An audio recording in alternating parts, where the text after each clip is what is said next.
সাবাস বাঘিনীরা ওয়ানডে বিশ্বকাপের মূল পর্বে খেলার পথটা আরও সহজ করল বাংলাদেশ নারী ক্রিকেট দল। আইরিশদের বিপক্ষে একই খেলা দেখাইল জ্যোতি বাহিনী। 4 রানের জন্য সুপ্তার সেঞ্চুরি মিস করতে পারল না বিরল রেকর্ড। তবে আইরিশদের 154 রানে হারিয়ে রেকর্ড গড়ল বাঘিনীরা। প্রথমবারের মতো ওয়ানডেতে দলীয় রানের রেকর্ড করল বাংলাদেশ।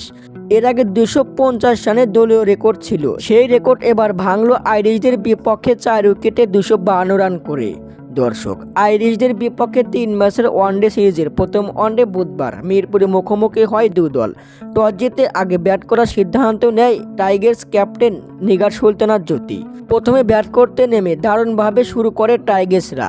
শারমিন সুপ্তার 96 রানের ঝড়ো ইনিংসে বড় পুঁজি পায় বাংলাদেশ। নির্ধারিত 50 ওভার শেষে 4 উইকেট হারিয়ে 252 রান সংগ্রহ করে টাইগার্সরা। জবাবে পরে ব্যাট করতে নেমে টাইগার্সদের একই বোলিং অ্যাকশন। টাইগার্সদের বোলিংয়েই কুপোকাত আইরিশ ব্যাটাররা। শেষমেশ 28 ওভার 5 বলে 98 রানে অল আউট হয়ে যায় আয়ারল্যান্ড। বিশাল ব্যবধানে জয় নিয়ে 3 ম্যাচের ওয়ানডে সিরিজের প্রথম ওয়ানডে জিতে 1-0 ব্যবধানে এগিয়ে গেল টাইগার্সরা। বিডি নিউজ, হৃদয় হাসান।